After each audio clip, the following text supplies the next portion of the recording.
Noriega-Bernstein Show. Now, here's Ed. Hi, welcome to our show.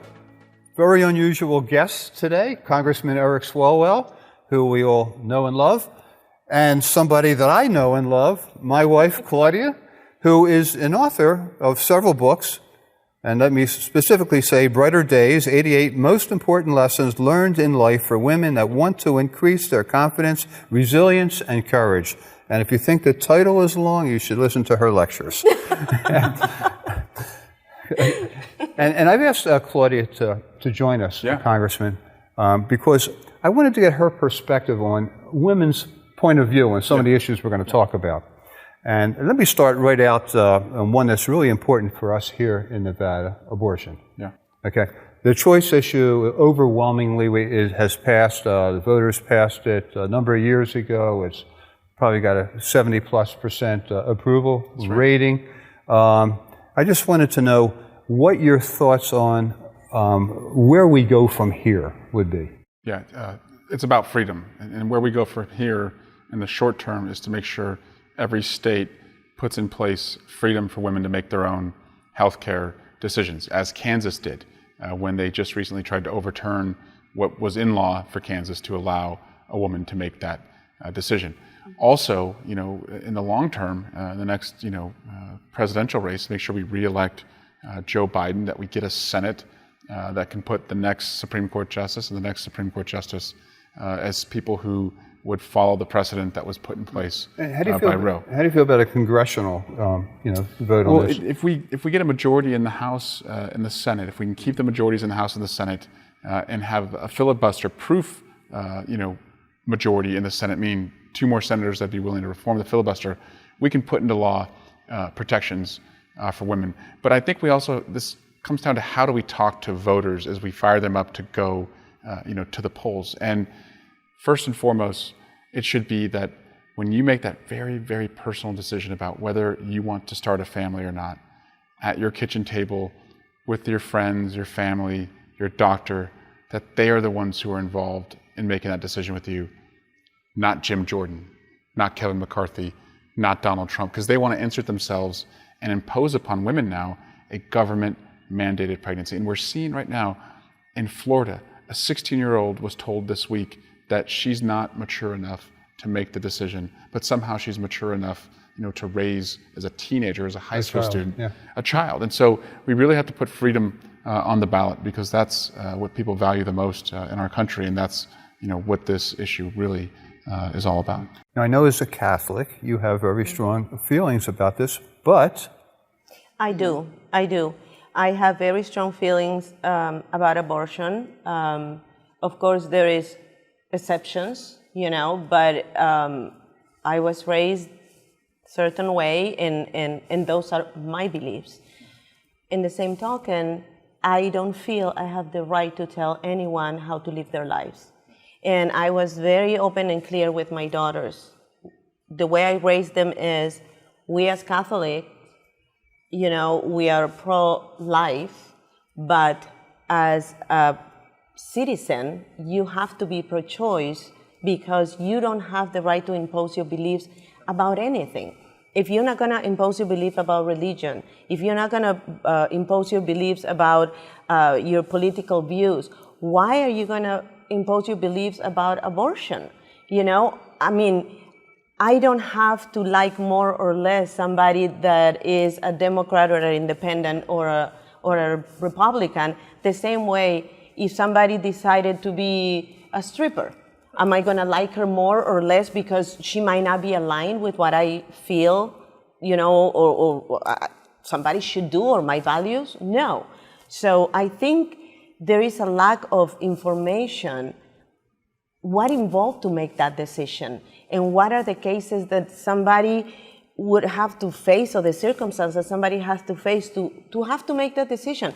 I honestly don't think anybody goes to have an abortion, listening to music in the radio and, ooh, I can wait, There is a thought process, and it's very hard. And I feel blessed that I never had to face those decisions, but at the same time, we should respect what you think, what my husband think, what, you know, Christian think. Christian is my husband's assistant. What anybody thinks. And what I think is that it's a medical decision, and it lies solely within the purview of a doctor and a patient. And what Claudia just said also reflects the position of many Democrats who are pro-choice. When you ask them what do they personally think, it's very often like what Claudia just described. But when it comes down to, does that mean the government should mandate a pregnancy for a sexually assaulted 10-year-old, or somebody who is going to have a miscarriage, and it's going to risk their health? No. No. In the same token that a government should not have the right to tell me what kind of pills I have to use as a contraceptive. I mean, imagine if you guys would be forced to have a vasectomy. Right. Okay, right. You know what? You're 35. You can have more kids. Go fix yourself. Right. Oh my God. Why is it the difference with women having somebody else making the choices for them? And have you seen a change in Congress now that we have, like in the last election, we had so many female representatives elected. Have you noticed a change at all? Well, certainly in the Democratic caucus, where we are a majority of women, people of color, and LGBTQ backgrounds. So we are a diverse coalition now that looks like, acts like, talks like the rest of America. And I think that's why you're seeing more and more, female leaders who are willing to come forward and talk about their own personal decisions they've had to make in this realm, and in many cases because of the health of themselves.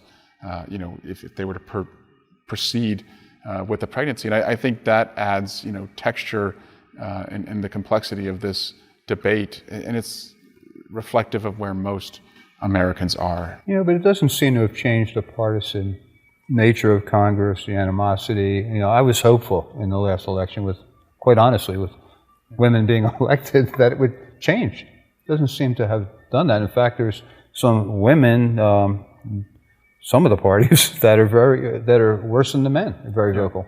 Oh, we see Marjorie Taylor Greene, Lauren Boebert are two of the most, I would say, hostile, use violent rhetoric, to try and make their points. But I don't think that is because they're a woman. I think that's because they're a part of a MAGA Republican base that's more comfortable with violence as a way to achieve your political means than voting. And that's what really is on the ballot this coming election: the freedom for women to make their own healthcare decisions, the freedom for our kids to be free from gun violence, and I would say the freedom for you to vote and to have your vote counted. It's a freedom election that we're going into. It's a scary time. It is. You're talking about healthcare. I should mention, I'd be neglectful if I didn't mention the IRA. There's so many definitions of what IRA could stand for. This is the Inflation Reduction Act that includes some medical relief, right? As far as capping for prescription drugs for people, Medicare, $2,000, et cetera. Out of pocket, that's right. It's now capped. It allows Medicare to negotiate with prescription drug companies, and we came this close to capping the cost of insulin, which can cost hundreds of dollars a month for patients. We were about 3 votes away on the Republican side, and so we're going to go to the election, we're going to go to the ballot box and again say, this is why Democrats need to stay in the majority. We came this close on capping insulin. We came this close on making permanent the child care or the child tax credit, putting in place a child care tax credit. So we have accomplishments to tout that help people, but there's still a lot more to do, and that's why people can't, sit out this election. Too much, as you just said, is on the line. It's a scary time. Yeah, I mean, that was when I ran for the U.S. Senate in 2000. It was 22 years ago. That was the cost of prescription drugs was my major issue, and getting Medicare to be able to negotiate that cost. Here it is 22 years later, and we have, a dozen drugs that they can negotiate. There's still a whole array of medications that they can't, right? I mean, so there's still work to be done. Right? It's a foundation to build on. And I would say if you prove that you can do with the limited drugs that are in, the realm of being show negotiated. Show that it works, and then build upon it. It's cheaper. That's right. And we don't have to pay the highest prescription drug prices in the world that we pay here in America. Something that's been very dear to your heart is the gun laws. You ran in the last election, the primary. Yeah. You were one of the Democratic candidates running for president. It was a cornerstone issue for you. We did pass something this year, right? That's right. Probably not enough, right? Well, I ran for president on the crazy idea that we should keep the most dangerous weapons out of the hands of the most dangerous people. Right. And what a crazy idea. Yeah. What a far left liberal. But I saw what happened October 1. In this great city. I was inspired by the activism that came out of Parkland, and just believed we don't have to live this way. This is crazy that we would be on this carousel of mass shootings, and the response would be legislatively to just do nothing. That we would just allow mass shooting after mass shooting. And sadly, it took another elementary school shooting, with over a dozen more dead babies, to inspire lawmakers to do something. And it's not enough, but it does fund red flag laws. It does reduce, or it does increase background checks that can occur on, someone under 21 trying to buy an assault rifle. But we also, I believe, can be a country where you can protect your house. You can shoot for sport. You can go hunting. I want all of that to exist. No, but I agree. I grew up in Peru. My dad was in the Olympic team. I was familiar with guns since I was very young. He was a shooter in the Olympics. He was a shooter. I learned to shoot when I was very young. And I learned to respect the gun. My dad always said, you're going to shoot somebody, you better kill it, because that person is going to shoot you back. So you don't use a gun unless it's to save your life. You don't use a gun to go and shoot people because you don't like, how politics are going, or because you got fired from your job. I think that it goes farther than just the gun. In one side, I feel, I don't know how you can vote for somebody, because we can see who vote for what, in the Senate and in the House. And how can you vote for somebody who doesn't care about the safety of your children? How you do that? Right, and it's the fringe. Just because you have a label that says you are a Democrat, or you are a Republican, and you're not a Democrat. How could you sleep at night? And sometimes something has to happen to you, or to your kids, or to your nephew, for you to think, oh, maybe we should do something to change this. That's right. And we should not be living this way. I cannot imagine all those parents. I cannot imagine. I always said to my kids, something, God forbid, happened to one of you. The other two, you know what? Forget about it, because I will be with a white, shirt going like this, because I will go nuts. I'll never leave the house. I would never leave the house. How can people don't see the big picture? I understand you are supporting a candidate for a lot of other things, but that will be a deal breaker for me. You've spoken to a lot of these parents, that whose children have been victims. Some of them, I suspect, were very much against, some gun control in the past, right? Until it happened to them. Yeah, or it wasn't a priority for them at the ballot box. And what we've come to find, that the solutions are prevented by the fringe of this debate. So if you look at just gun owners, 80% of gun owners or more in most polls want background checks. They want red flag laws. They want safe storage laws.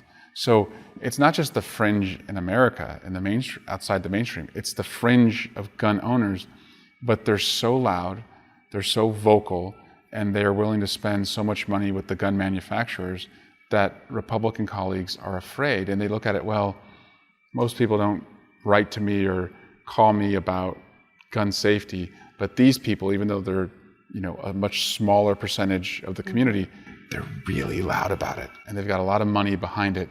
And so we have been catering to a fringe minority that makes us all less safe at the expense, of the community.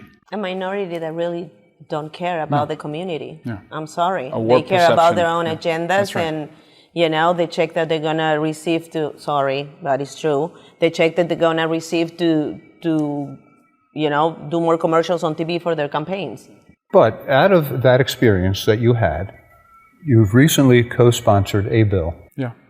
nonpartisan bill, that protects the families of victims of homicides, correct? That's right. What, So I can was a prosecutor for 7 years in Oakland, and I came to learn that most homicide cases are not like a CSI episode. They're not solved. There are more open homicide cases, than closed, essentially, because police don't have the resources, and science is evolving and catching up. But many times these cold cases will just be left behind as police try to solve the most recent cases. And so, with hundreds of thousands of open cold cases, that represents millions of people who lost a loved one. So I wrote legislation with a Republican, Mike McCall, a former prosecutor from Texas. And it says that if you are a family member to a victim who died in a homicide and the case is run cold for 3 years or more, you can go to the Department of Justice in a federal case and ask them to reopen it and get a new investigative team and get new scientific techniques. Fresh eyes. Yeah, fresh eyes, fresh science applied at the case. So it's the goal is to provide justice and closure for these families. And my hope is that... Not only that, but also, sorry to interrupt you, you can tell me your hope in a minute. Yeah. But not only that, but I was reading an interview that you did before, and also the parents or the family can go through the investigation. Right. And I think that is so important because that's a way to acknowledge them, to say, what, we care about your feelings, but we also want you to see that we are not just saying that we're doing this, we are actually doing.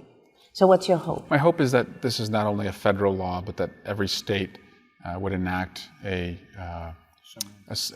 model law. And in fact, the brother to Joan Benet Ramsey in Colorado came out this week asking Colorado legislators to pass this law, so that his sister, whose case has been unsolved, could be reopened.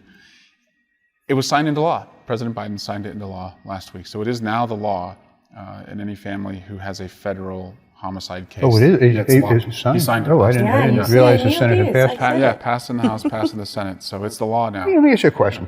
20 Congress people voted against it. Yeah. Why? Who votes against a law like this? I guess you're pro-homicide. Like you're either on the side of the victim or the shooter, the criminal. And if you're Matt Gaetz and Lauren Boebert and Marjorie Taylor Greene, those are three who voted against Jim Jordan, who voted against it. I think it's part to just own the libs, to stick one to me because I was the author. But that's who they are. We saw this with the toxic burn pit relief that we were going to pass a couple weeks ago. Mm-hmm. The Republicans didn't like that Democrats had passed or were going to have the votes for the Inflation Reduction Act. Right. So they're fist bumping on the floor of the Senate as they defeated the toxic burn pit legislation, which had bipartisan support to help veterans exposed to toxic burn pits. So that's who they are. They put politics over people, and we're trying to put people over politics. Hey, we're going to take a quick break. When we come back, I want to ask you about your experience with millennials. Yeah. Oh boy, the founders. Okay, we'll be right back. Well, welcome back. I wanted to ask you about millennials. You kind of started like a organization, is that the right term, in Congress, where you worked with all the newly elected millennials. That's right. Right? You're one yourself. Yeah, I used to be young. That's what a millennial is now. But I went to Congress at age 30, so you were very was young. not married, no kids. I could put 25 hours in a day. I thought I knew it all, right? Like any young person of my generation. And I quickly found among my colleagues, and there weren't many millennials in Congress in 2012, but I found that many of them would come to us and ask for help setting up their Facebook pages or their Instagram accounts, or, hey, here's my cell phone, it's ringing, can you help me turn it off because we're in a hearing? So I was like the IT help desk to a lot of my more senior colleagues, and it occurred to me that, yes, I can help with all of those things, but there's also a lot of generational issues, student loan debt, the cost of childcare, the dream to buy a home, racial justice, cost of healthcare that really affect young people who are, of course, in healthcare, one of the largest uninsured populations. And so I started a group called Future Forum to take the young members of Congress, go out across the country, listen to young people, and then come back and project upon my colleagues what we've learned. And so it was about a dozen people when I first got elected and started the group. Today, you have nearly 50 members of Congress in the Democratic Party in their 40s and under who are diverse in every way, from ethnicity, religion, gender, sexual orientation, geography, professional background.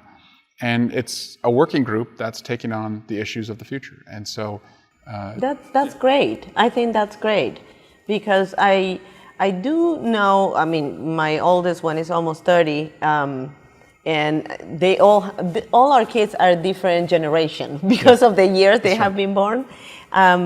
But I see a lot of millennials that are going through everything that you have said, plus unemployment and all that stuff. And yeah, they think they know everything, but there is so much that they can bring, That's right. To the table. They're smart, they're quick, they live with urgency to an extent, So I think that's great. And the older generation, we always can learn from them, And the challenge, though, is they, as a generation, we're so used to instant gratification, right? Instagram. I can take a picture, post it immediately, or see where my friends are anywhere in the world and see it immediately. Uber Eats, right? Or Uber or Lyft. You can call a ride. It's at your curb in 5 minutes. And Airbnb. And so you come to expect the same type of expediency in your politics. Like, well, why is it taking so long for gun safety legislation? Why is it taking so long to pass, action on climate? And so when they see that it's not as quick, as ordering an Uber, it's very easy to just walk away and say, well, that's politics. So segue from that into this last election and the upcoming election. How do we get millennials or younger people interested when you have two 70-plus-year-old guys who are the leaders of their parties, right, that probably are going to maybe face off again, see each other again? I would say that their participation is their skin in the game, that you have agency once you register to vote, once you really inform yourself and educate yourself on the issues, go to a town hall, write, text, email, call your member of Congress, and then, of course, election day. That gives you agency. And so if you have expectations on climate, if you have expectations on money in politics, those expectations, you can take to your member of Congress and say, look, I registered, I went to the town hall, I get your newsletter, I follow you on Twitter.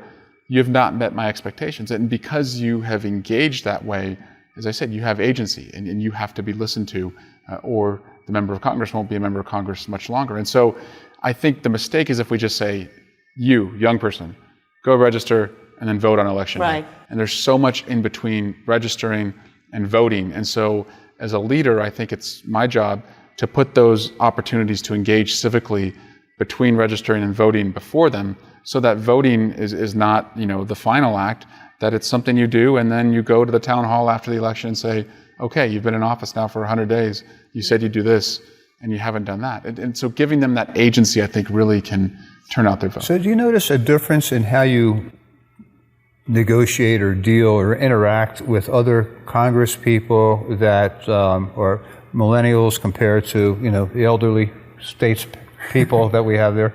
Well, as millennials, I don't think we dwell on decision making. I think we can snap quick decisions because everything has just kind of started moving faster, and that's a good thing, and that also can be a liability if you don't think through all of the consequences of your decision.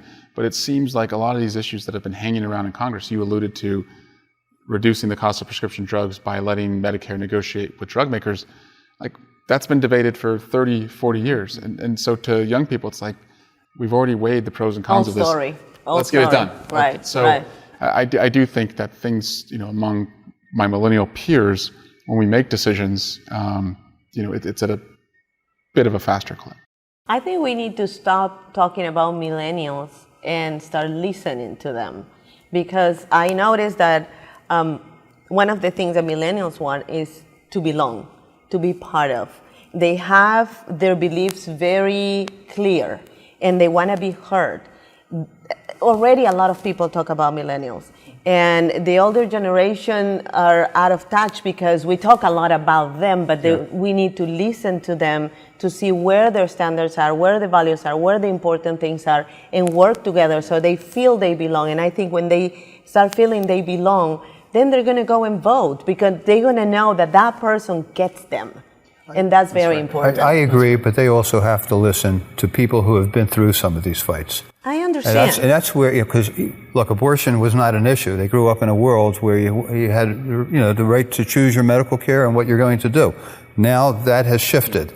So, but there was a history, and had they, maybe paid attention more to the history, maybe they would have been more activated on this issue when we were up getting with Hillary Clinton, right? In that election, she was talking about how quickly we could go in reverse. And anyone who sat home and didn't vote in that 2016 election, when Hillary was warning that we could lose abortion rights, that you could give nuclear codes to someone that would not be responsible. Who would have ever thought that that would be a possibility? But I've learned, speaking of millennials, whenever we talk about how dangerous these times are and how challenging and how threatened we are by them, when John Lewis was around, to hear him say, like, I hear you, like, this is a dangerous time, but let me tell you about 1968.